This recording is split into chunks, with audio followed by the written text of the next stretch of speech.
Hello, my dear children. Today we are going to read and understand lesson 3 from our book Honeysuckle, and name of the lesson is Taro's Reward. तो reward का मतलब तो आप सबको पता ही है, इनाम। और टैरो जो है वो इस स्टोरी का मेन कैरेक्टर है। He is a young would cutter. एक यंग लड़का है जो अपने मदर और फादर के साथ रहता है। तो ऐसा क्या करता है जो उसे रिवॉर्ड मिलता है? What happens in the story? Let's see. This is a story about a thoughtful and loving son. तो ये जो कहानी आप पढ़ने वाले हो, ये एक ऐसे बेटे की कहानी है जो कि बहुत थॉटफुल है, यानी कि बहुत ही केयरिंग है, बहुत ही लविंग है। वो अपने पेरेंट्स से बहुत प्यार करता है। He works hard to fulfill his parents' wishes and gets some unexpected help. Unexpected का मतलब होता है सरप्राइजिंग। तो ये जो लड़का है यंग वुड कटर, ये बहुत हार्ड वर्क करता है। क्यों? To fulfil his parents wishes. उसके माता पिता की जो भी इच्छाएं हैं वो पूरी करना चाहता है, और इन इच्छाओं को पूरा करने के बदले में, यानी कुछ ऐसी विश पूरी करता है अपने पेरेंट्स की ये लड़का, जिसके बदले में इसे एक अनएक्सपेक्टेड, बहुत ही सरप्राइजिंग सा, बहुत ही प्यारा सा गिफ्ट भी मिलता है। So let's read the story. A young woodcutter named Taro lived with his mother and father on a lonely hillside. तो यहाँ बात हो रही है एक वुड कटर की, लकड़ी काटने वाले की। और वो कैसा है? ही इज़ वेरी यंग और उसका नाम है टैरो। वो किसके साथ रहता है? He live with his mother and father. और कहाँ रहता है? On a lonely hill side. Hill side आपको पता ही है, हिल्स के आसपास। और लोनली जो है अकेले को बोला जाता है, यानी कि इनकी जो हट थी उसके आसपास बहुत से लोग नहीं रहते थे। कुछ अलग हट के अलग सा मकान था। इनकी हट थी, आसपास बहुत सारे नेबर्स नहीं थे। All day long he chopped would in the forest. तो उसका काम क्या था? पूरे दिन भर वो लकड़ियाँ काटता था। Chop means to cut. जंगल में जाके लकड़ियाँ काटता। दो he worked very hard he earned very little money. तो बेचारा बहुत मेहनत करता था, फिर भी he did not get much money. Earn यानी कमाना, तो बहुत कम पैसे कमा पाता था। This made him sad, for he was a thoughtful son and wanted to give his old parents everything they needed. तो ये बेचारा कम पैसे मिलते थे तो उदास रहता था, क्योंकि ये अपने माता पिता के लिए बहुत कुछ करना चाहता था। He wanted to do a lot of things but he did not have enough money for it. One evening, when Taro and his parents were sitting in a corner of their hut, a strong wind began to blow. तो एक शाम की बात है, all the three people in the hut, that is Taro and his parents, ये सब कहाँ बैठे थे? हट के अंदर बैठे हुए थे। और तभी क्या हुआ? A strong wind began to blow. तेज जोरों की हवा चलने लगी। And it whistled through the cracks of the hut. Whistle यानी साउंड, जो आवाज़ निकलती है। जैसे जब भी कोई आंधी आती है तो आपने देखा होगा एकदम साए साए जैसी आवाज़ आती है ना, that is विजलिंग sound through the cracks of the हट। तो हट जो है, क्योंकि ये गरीब थे काफ़ी, तो हट भी इनकी बहुत ऐसे शानदार वाली नहीं थी, है ना। बीच बीच में क्रैक्स कुछ आए हुए थे, दरारें सी थी। उन दरारों में से हवा अंदर आ रही थी हट में। And every one felt very cold. और जो तीनों अंदर थे ना, टैरो, उसकी मम्मी, उसके पापा, सबको बहुत ठंड लगने लगी। Suddenly Taro's father said, I wish I had a cup of sake. It would warm me and do my old heart good. तो अचानक जो है टैरो के फादर अपनी इच्छा बताते हैं। क्या कहते हैं वो? I wish, काश, I had a cup of sake. तो बेटा इसको प्रोनाउंस करते हैं साके। साके जो है एक जापानीज ड्रिंक है। जैसे अपने यहाँ पे आपने देखा होगा, जब कभी बारिश होती है, सर्दी होती है, तो आपके मम्मी पापा या तो चाय या कॉफ़ी बना के पीते हैं, आपको गर्म दूध देते हैं, है ना। वैसे ही जापान के लोग जो हैं वो ठंड भगाने के लिए साके पीते हैं। सो इसके फादर विश करते हैं कि काश मेरे पास एक कप साके होता गरम गरम। It would warm me and do my old heart good. तो मेरे बूढ़े दिल को तसल्ली मिलती, मुझे इतनी ठंड नहीं लगती, मैं बहुत खुश हो जाता। काश मेरे पास एक कप साके होता। This made Taro sadder than ever, for the heart-warming drink called sake was very expensive. तो अपने पिता की ये विश सुन के टैरो बहुत उदास हो जाता है, क्योंकि ये चाहता तो है that I do something for my parents, उनकी विश पूरी करूं, but he doesn't have enough money, no. और ये जो ड्रिंक इनके पिता चाहते हैं साके, इट वॉज़ वेरी एक्सपेंसिव, बहुत कॉस्टली आती थी। So how do I earn more money, he asked himself. वो खुद ही अपने दिल में खुद से पूछता है कि मैं ऐसा क्या करूं, कैसे कमाऊं ज़्यादा पैसे, so that I can get some sake for my father. How do I get a little sake for my poor old father, it decided to work harder than before.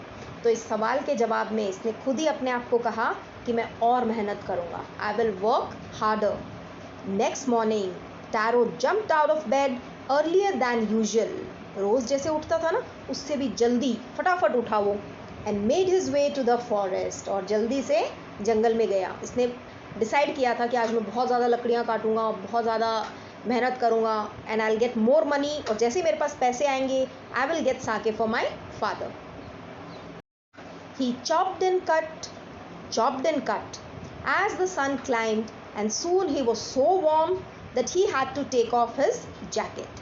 तो उस दिन वो सारे दिन उसने क्या किया, he chopped and cut, बस उसने फटाफट काटे सिर्फ लकड़ियाँ काटी। as the sun climbed का मतलब होता है सूरज ऊपर जाना, यानी कि धूप और तेज़ होना। सूरज ऊपर कब जाता है, जैसे जैसे दिन चढ़ता है। तो बहुत धूप हो गई थी, and he was so warm. जब भी हम कोई मेहनत का काम करते हैं ना, तो क्या होता है, हमारी बॉडी जो है वो वार्म हो जाती है, गर्म हो जाती है। अब उसे इतनी गर्मी लगने लगी टैरो को that he had to take off his jacket. Take off his निकालना, उसे अपनी जैकेट निकालनी पड़ी गर्मी के मारे। His mouth was dry and his face was wet with sweat. Sweat का मतलब होता है पसीना। तो उसका मुंह जो है, गला, वो बहुत सूखा, ड्राई हो गया मेहनत करने के बाद। अब उसे पानी की इच्छा हो रही थी, और जो फेस है वो पूरा गीला हो चुका था पसीने से। My poor old father, he thought, if only he was as warm as I. तो ये अपने मन में सोचता है, मेरे बेचारे पिताजी, काश उनकी बॉडी भी मेरी तरह ही गर्म होती। जैसे अब देखो मुझे कितनी गर्मी लग रही है, एंड क्योंकि वो थोड़े बूढ़े हैं इसलिए उनको ठंड भी ज़्यादा लगती है। And with that he began to chop even faster. जैसे ही उन्हें याद आया कि पिताजी को ठंड लगती है, तो और ज़्यादा मेहनत से वो लकड़ियाँ काटने लगा। Thinking of the extra money he must earn to buy the sake to warm the old man's bones. तो इसे बार बार यही ख्याल आ रहा था कि मुझे अपने पापा के लिए, अपने फादर के लिए साके लेना है, और मुझे और मेहनत करनी है। और इसी ख्याल से he chopped and chopped. Then suddenly Taro stop chopping. अचानक से वो रुक गया काटते काटते। What was that sound he heard? क्योंकि उसे कोई आवाज़ सुनाई दी थी। Could it possibly be rushing water? बिल्कुल पानी, जैसे कोई स्पीड से पानी बह रहा हो, ऐसी साउंड उसे सुनाई दी। यहाँ कहाँ पानी है, ऐसा उसने सोचा। Taro could not remember even seeing or hearing a rushing stream in that part of the forest. Stream का मतलब होता है एक छोटी नदी, जिसे हम झरना बोलते हैं ना। तो टैरो को याद ही नहीं आ रहा था, क्योंकि वो तो रोज़ जंगल आता है लकड़ी काटने, कि यहाँ पे कोई स्ट्रीम भी है, कोई पानी का झरना भी है। उसे कुछ याद नहीं आया फॉरेस्ट में ऐसा कुछ है। ही वॉज थर्स्टी, उसे प्यास भी लग रही थी। The axe dropped out of his hands and he ran in the direction of the sound. अब जब हमें प्यास लगी और कहीं पानी की आवाज़ सुनाई दे तो क्या करते हैं हम तुरंत भागते हैं उधर देखने के लिए कि if there is some water. तो टैरो ने भी यही किया। जो एक्स हाथ में थी ना, कुल्हाड़ी, उसे वहीं ड्रॉप किया, and he ran in the direction of the sound. Taro saw a beautiful little waterfall hidden behind a rock. तो जब पहुंचता है तो क्या देखता है टैरो, जो रॉक्स थे उनके पीछे बहुत ही सुंदर छोटा सा वाटरफॉल, एक झरना था, वो वहाँ बह रहा था, छुपा हुआ था, वो किसी को दिखाई भी नहीं दे रहा था। Kneeling at a place where the water flowed quietly. नील करने का मतलब होता है सिटिंग डाउन ऑन नीज। आप अपने घुटनों के बल जब बैठते हो, घुटने नीचे टिका के, that position is called as kneeling. तो वहाँ पे जहाँ पानी बह रहा था वहाँ पे नील डाउन करता है, घुटनों के बल बैठ जाता है। And he cupped a little in his hand. Cupped का मतलब होता है हाथ से जब कप बनाते हैं, जैसे कोई हमें पानी पिला रहा हो और हम हाथ से पी रहे हैं तो हम कप जैसा बना लेते हैं ना हाथ का, that is cupping. Cup a little in his hands and put it to his lips. थोड़ा अपने हाथों में भर के पानी और वो अपने होठों से लगा के पीता है। वॉज इट वाटर और was it sake? He tasted it again and always it was the delicious sake instead of cold water. तो जब उसने चख के देखा पानी, तो एक बार देखा, 2 बार देखा, उसने सोचा ये पानी है, पानी का तो टेस्ट नहीं है, ये तो बिल्कुल साके जैसा टेस्ट आ रहा है, जो ड्रिंक मेरे फादर पीना चाहते हैं झरने से तो वो बह रहा है, it is not water. Taro quickly filled the pitcher he had with him and hurried home. Pitcher is a mud pot, जो मटका होता है उसे हम पिचर बोलते हैं। तो अपने साथ लेके आया था एक छोटा पिचर, कोई जग या मटका जो भी बोल सकते हैं आप। सो उसने जल्दी से उसको भर लिया और घर चल पड़ा। The old man was delighted with the sake. Old man कौन है यहाँ पे? Taro's father. So when he drank this drink sake, he was very delighted, very happy. After only one swallow of the liquid, he stopped shivering. Swallow is घूंट। तो एक घूंट जब उनके गले से उतरा साके का, उनके फादर के, he stopped shivering, वो जो काँप रहे थे वो कपकपाहट बंद हो गई, ठंड लगनी बंद हो गई, and did a little dance in the middle of the floor. तो उनके पिताजी थोड़ा थोड़ा मस्त होके नाचने भी लगे कि yes, now I'm not feeling cold. That afternoon, a neighbor stopped by for a visit. तो उसी दोपहर, जिस दिन ये साके लेके आया था टैरो, उसी दोपहर को एक जो नेबर में कोई लेडी रहती थी वो इनके घर पे आई। Taro's father politely offered her a cup of the sake. The lady drank it greedily. जैसे greedily का मतलब क्या होता है? Desiring for more, लालच से पीना कि और चाहिए और चाहिए। तो टैरो के फादर ने एक कप दिया इनको पीने के लिए, तो वो लेडी तो बड़ी लालची थी। She thanked the old man. उसने old man को थैंक यू बोला and then she went. Then Taro told her the story of the magic waterfall. Thanking them for the delicious drink, she left in a hurry. तो Taro ने उस lady को सारी story बता दी थी magic waterfall की, कि कैसे मैं फॉरेस्ट में था, then I found a waterfall and it was not giving water, instead of it that it was giving sake. So that lady was very very surprise. उसने जल्दी से अपना ड्रिंक ख़त्म किया and then she left in a hurry. By nightfall, रात होने से पहले पहले, she had spread the story throughout the whole village. तो इस लेडी ने पूरे गांव में ये स्टोरी फैला दी थी that Taro has found a waterfall which gives sake and not water. That evening, there was a long procession of visitors to the woodcutter's house. तो उसी शाम, अब लेडी ने सब जगह फैला तो दी है तो सब पूछने आ रहे हैं अब. सो उस शाम को there was a long procession, लंबी सी लाइन लग गई विजिटर्स की. कहाँ? वुड कटर के घर पे, यानी टैरो के घर पे. Each man heard the story of the waterfall and took a sip of the sake. जितने भी आदमी आए सब ने एक एक सिप, एक घूंट जो है साके का भी पिया, टेस्ट किया और स्टोरी भी सुनी. In less than an hour the picture was empty. जो ये पिक्चर भर के लाया था ना टैरो साके का, वो पूरा खाली हो गया क्योंकि इतने लोगों ने एक एक घूंट उसमें से लिया था. Now it was empty.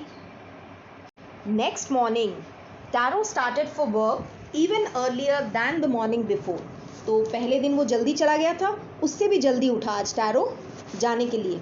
He carried with him the largest pitcher he owned, for he intended first of all to go to the waterfall.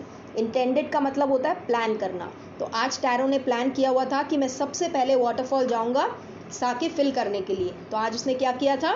He carried with him the largest pitcher. जो सबसे बड़ा picture था ना घर पे, मटका या जो भी था, बाल्टी जो भी, वो उसने ले लिया कि मैं भर के लाऊंगा इसमें. When he reached it, he found to his great surprise all his neighbors there. तो वो जब वहाँ पहुँचा वाटरफॉल के पास, he was very surprised because उसने देखा कि जो भी उनके घर के पास रहते हैं वो सभी नेबर्स वहाँ वाटरफॉल के पास आए हुए हैं. They were carrying pitchers, jars, buckets, anything they could find to hold the magic sake. To hold का मतलब होता है कैरी. सो ये जो नेबर्स थे, दे वर कैरिंग पिक्चर्स, सब अपने अपने घरों से बाल्टी, मटके और डिब्बे, पता नहीं क्या क्या लेके आए थे, so that they can carry the sake. वो सब भर भर के ले जाएं, इसलिए सभी नेबर्स वहाँ इकट्ठा हुए थे. देन वन विलेजर नेल्ट का मतलब सेम नीलिंग का पास्ट है ये, घुटनों के बल बैठना. And held his mouth under the waterfall to drink. तो उनमें से एक विलेजर जो है वो घुटनों के बल बैठ गया और अपने हाथ में पानी भर के और पीने लगा. He drank again and again and then shouted angrily, "Water, nothing but water." तो जब उसने पिया वो, तो उसे साके का टेस्ट नहीं आया. सो वो बहुत ज़ोर से चिल्लाया गुस्से में। क्या कहा उसने? ये तो सिर्फ पानी है, नथिंग बट वाटर, और कुछ नहीं है। झूठ बोल रहा था ये। Others also tried, but there was no sake, only cold water. We have been tricked, shouted the villagers. Where is Taro? Let us drown him in this waterfall. तो बहुत से लोगों ने ट्राई किया कि चलो मैं देखता हूँ, तुम हटो। Everyone tried, but no one got the sake. Everyone drank only cold water. So सबने क्या कहा?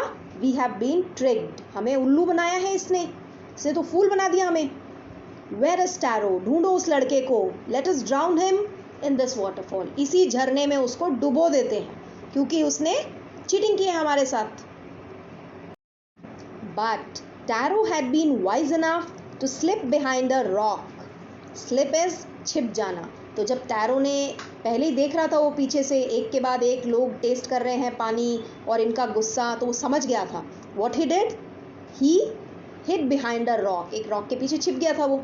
When he saw how things were going, he was nowhere to be found. लोगों ने खूब ढूंढा टैरो को, बट वो कहीं नहीं मिला उन्हें। Muttering their anger and disappointment, the villagers left the place one by one. Muttering का मतलब होता है speak unclearly, मन में बड़बड़ाना। जब कभी हमें किसी पे गुस्सा आता है तो हम खुल के नहीं बोलते हैं ना, अंदर अंदर बड़बड़ाते रहते हैं। That is muttering. तो अपने गुस्से को दिखाने के लिए, अपनी सैडनेस दिखाने के लिए कुछ बड़बड़ा रहे थे सारे विलेजर्स, और एक एक करके सब वहाँ से चले गए। Taro came out from his hiding place. Was it true? He wondered. Was the sake a dream? तो ये खुद भी सोच रहा है, ये क्या हुआ? विलेजर्स को साके नहीं मिला, क्या मैं कोई सपना देख रहा था? So he was also confused. Once more, he caught a little liquid in his hand and put it to his lips. तो इसने दोबारा ट्राई किया, अपने हाथ में थोड़ा सा वो पानी जो झरने से आ रहा था वो भरा और उसको पिया। It was the same fine sake. और इसने जब टेस्ट किया तो वो वही गुड क्वालिटी का जो इसने पहली बार साके पिया था, सेम वही टेस्ट आ रहा है। To the thoughtful son, the magic waterfall gave the delicious sake. To everyone else, it gave only cold water. तो ये जो thoughtful son था, ये कौन? टैरो। बहुत ही केयरिंग सन था, बहुत अच्छा बेटा था ये। तो इसीलिए इसकी अच्छाई का फल जो मैजिक वाटरफॉल था, इसको टैरो को दे रहा था साके, और बाकी जो सारे लोग थे उन्हें दे रहा था सिर्फ पानी। The story of Taro and his magic waterfall reached the Emperor of Japan.